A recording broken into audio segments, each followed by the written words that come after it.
Sir నమస్తే. Sir Sajjala ఈ మధ్య ఒక మీటింగ్ పెట్టి అంటే కౌంటింగ్ ఏజెంట్లతో మీటింగ్ పెట్టి వాళ్ళకి ఒక వార్నింగ్ ఇచ్చినారు అని చెప్పేసి బయటకు వార్తలు వస్తున్నాయి. అది ఎలా అంటే ఖచ్చితంగా మీరు నిబంధనలు పాటించే వాళ్ళైతే మీరు ఉండక్కర్లేదు, మీ పనులు మీరు చేసుకోండి, మీరు కౌంటింగ్ చేయక్కర్లేదు అని చెప్పేసి వార్నింగ్ ఇచ్చారు అని చెప్పి బయటకు వార్తలు వస్తున్నాయి. అది ఎంతవరకు నిజమయ్యే అవకాశం ఉంటుంది? అండ్ ఆయన మీద ఇప్పుడు కేసు అయింది అంటే వాళ్ళకి ఎందుకు అంటే వాళ్ళతో మీటింగ్ మీకు అనవసరం అన్నట్టుగా కేసు అయ్యింది. ఇప్పుడు అంటే ఇన్ని రోజులుగా అంటే ఈ 5 సంవత్సరాల్లో ఎప్పుడు అసలు వైసీపీ వాళ్ళ మీద కేసులు అయినట్టు లేవు, కానీ ఇప్పుడు డైరెక్ట్ సజ్జల మీద కేసు పెట్టారు. మీరేమంటారు? ఒక్కొక్కటిగా చేంజ్ అవుతున్నాయి కదా.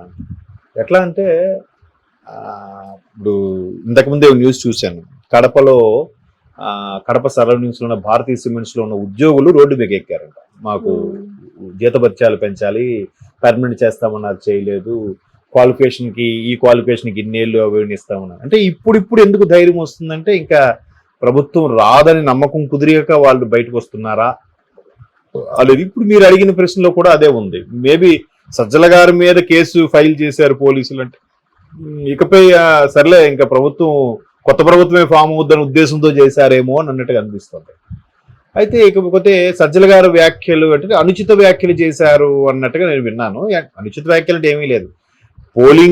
కౌంటింగ్ ఏజెంట్లు ఎవరైతే ఉన్నారో కౌంటింగ్ ఏజెంట్లుగా ఉన్న వాళ్ళు ఎవరు కూడా నిబంధనలు పాటించే వాళ్ళైతే నాకొద్దు, ఇష్టానుసారంగా బ్రేక్ ద రూల్స్ ఎవరైతే ఉంటారో వాళ్ళే నాకు కావాలి. లేదు సార్ అది తప్పు కదా సార్, ఇలా ఉండకూడదు సార్, అలాంటి వాళ్ళైతే మనకు వద్దమ్మా అన్నట్టుగా ఆయన వ్యాఖ్యలు చేశారని దాని మీద మన టీడీపీ దేవినేని ఉమా గారు, తర్వాత ఆయన లాయర్ ఎవరో పేరు గుర్తు రావట్లేదు, ఆయన కేసు ఫైల్ చేశారు. పోలీసులు యాక్షన్ తీసుకోవడం కూడా గొప్ప విషయమే, కేసు తీసుకోవడం కూడా.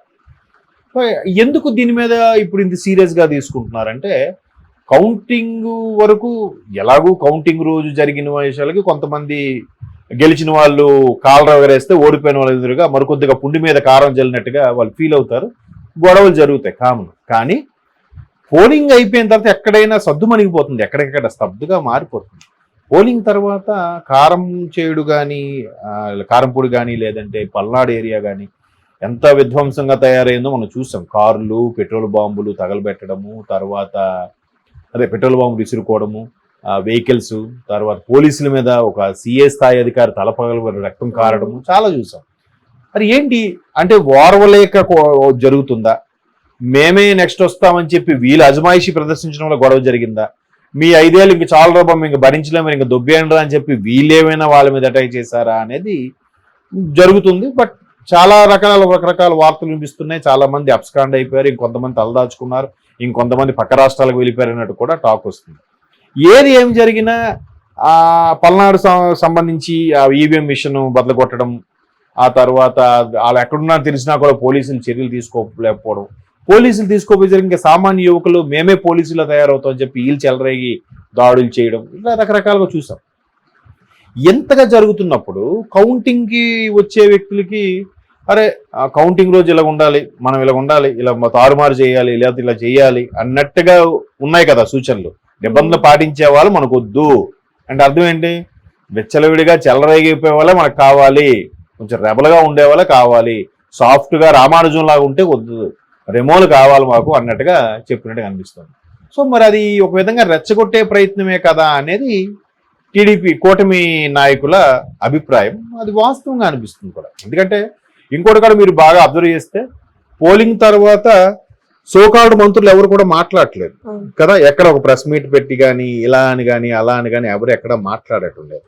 కేవలం సజ్జల గారు ఒక్కరే ప్రెస్ మీట్ పెడుతున్నారు, సజ్జల గారు ఒక్కరే స్టేట్మెంట్ ఇస్తున్నారు, సజ్జల గారు ఒక్కరే వైసీపీ తరఫున మాట్లాడుతున్నారు. దీన్ని ఎలా చూడాలి, దీన్ని ఎలా అర్థం చేసుకోవాలి చెప్పండి?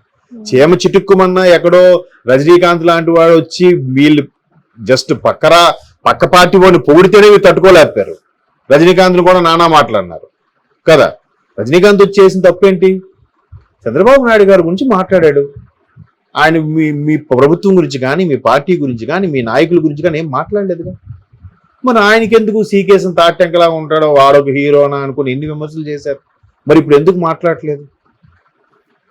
పోలింగ్ అయిపోయిన మరుక్షణం నుంచి ఎందుకు ఎవరు నోరు మెదపట్లేదు? అంటే ఆల్రెడీ లోపల పడుతుందా, భయభ్రాంతులు లోనయ్యారా, ఏంటి అసలు ఇవన్నీ కూడా ఒక్క సజ్జల గారే మాట్లాడుతున్నారు. సో దాంట్లో భాగంగానే సజ్జల గారు మేబీ ఆ పోలింగ్ ఏజెంట్లకు సంబంధించి కానీ లేదా కౌంటింగ్ ఏజెంట్కి సంబంధించి కానీ వాళ్ళు అంతర్గతంగా మాట్లాడుకున్న వ్యవహారం మొత్తానికి బయటకు వచ్చే వరకు ఉందంటే ఇది ఖచ్చితంగా రెచ్చగొట్టే వ్యవహారమే అనేది ఒక అభిప్రాయం. కాబట్టి టీడీపీ వాళ్ళు కానీ కేసు పుటప్ చేసి ఉండొచ్చు. చేయడం ఒక వంతు అయితే దాన్ని కేసు ఫైల్ చేయడం పోలీసులు కూడా మీరు అన్నట్టుగా గడిచిన 5 ఏళ్ళలో ఎక్కడ చూడలేదు. అదే 4 సంవత్సరాల 10 నెలల్లో ఎక్కడ కూడా అది చూడలేదు. ఇప్పుడు కేసు ఫైల్ చేయడం అనేది కూడా నిజంగా అక్కడ స్థానికంగా ఉండే వాళ్ళకి కొంచెం ధైర్యంగా ఉండారు అనుకోవచ్చు. లేదంటే వాళ్ళకు కూడా అర్థమైపోయిందేమో నెక్స్ట్ ప్రభుత్వం మారుతుంది, ఇంకా వీళ్ళు లెక్క చేసేది అంటే ఇప్పుడు మళ్ళీ విధులను గుర్తొస్తాయి, మా చట్టం దృష్టిలో ఎవరైనా ఒకటే అన్నట్టుగా మాట్లాడతారు. బట్ చాలా మందికి అలాగే ఉంటుంది. వాళ్ళ పై బాసులు ప్రెజరు, లేకపోతే రాజకీయ నాయకుల ప్రెజరు, లేదంటే కుటుంబం సంబంధించిన బాధ్యతలు, లేదంటే కుటుంబాన్ని ఏం చేయాలి, నన్ను ఏం చేయలే కుటుంబాన్ని ఏం చేస్తారేమో భయంకో వాళ్ళు కూడా కొన్ని చూసి చూడనట్టుగా సర్లేరా బాబు అన్నట్టుగా ఉంటుంది. అప్పుడు ఈ సోకాల్డ్ నెటిజన్స్ అందరూ వెళ్ళి ఒకవేళ ఆ పోలీస్ అతనే సిన్సియర్గా వెళ్ళాడు అనుకోండి ప్రభుత్వానికి వ్యతిరేకంగానే, ఆయనకి ఏమైనా జరిగితే ఈ ఏదైతే నెటిజన్స్ పోలీసులకి అసలు దీని మీద ఇదే లేదా, అసలు వీళ్ళకి పట్టించుకోరా అని రాసిన వాళ్ళు ఎంది వీళ్ళంతా వెళ్ళి ఆ కుటుంబాన్ని ఏమైనా ఆదుకుంటారా, కనీసం పరామర్శకైనా వెళ్తారా, వెళ్ళరుగా. ఏముంది రెచ్చగొట్టే వ్యాఖ్యలు చేయడానికి. కాకపోతే వాళ్ళు కూడా వాళ్ళ రిస్ట్రిక్షన్స్ వాళ్ళకు ఉంటాయి, వాళ్ళ ప్రజలకు వాళ్ళకు ఉంటాయి. మంచి జరిగితే ఎవడు పవర్ కానీ చెడు జరగగానే ఇది పోలీసుల వైఫల్యం, అక్కడ పోలీసులు నిమ్మకి నీరెత్తినట్టు కూర్చున్నారు రాయడం ఎంతసేపు అమ్మా. కానీ వాళ్ళు మనలో ఒకలేగా, వాళ్ళకి పెళ్ళం బిడ్డలు ఉంటారుగా, అది ఎవరు ఆలోచించరు. మీరు అన్నట్టు కేసు ఫైల్ చేయడం కూడా ఏమో ఆ పోలీస్ బాస్ ఎంత విసిగిపోయాడో ఈ 5 ఏళ్ళలో, అమ్మయ్య ఇప్పుడే నాకు ఛాన్స్ వచ్చిందా, బాల్ నా కోర్టులోకి వచ్చింది అన్నట్టుగా కేసు ఫైల్ చేస్తుంటారని నా అభిప్రాయం.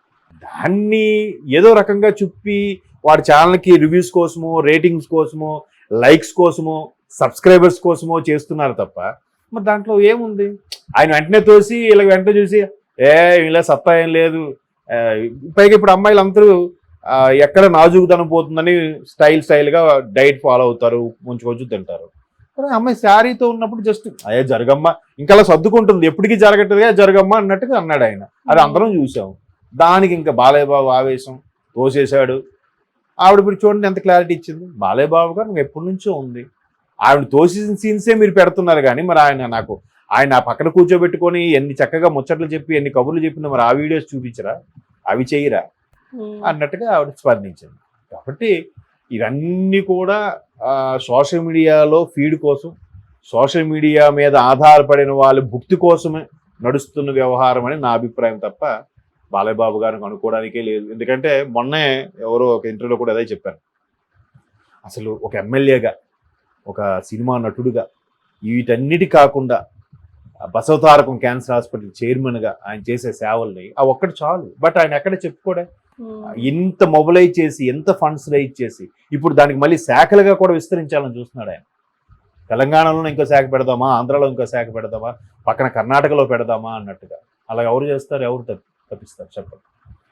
వాళ్ళ పేషెంట్తో పాటు వాళ్ళ గెస్ట్కి కూడా సకల సదుపాయాలుగా ఉండే రూములు అన్నీ అరేంజ్ చేసి ఆయనకి ఏ మెత్తైనా జస్ట్ ఫోన్ కాల్ చేస్తే చాలు, వాళ్ళు పర్సనల్గా కేర్ తీసుకుని మరి వాళ్ళు ఫోన్ చేసి మరి చెప్తాడు పలానా వ్యక్తి వస్తున్నారు, అన్ని అరేంజ్మెంట్ చూసుకుంటారు అటువంటి. బట్ అవన్నీ చూసి ఆయన నవ్వుకుంటుంటాడు ఆయన. అంతకుమించి ఆయన ఎక్కడ ఇంక ఈవిడే అంజలి రెస్పాండ్ ఎందుకంటే ఆయన ఏం respond. Okay sir, thank you.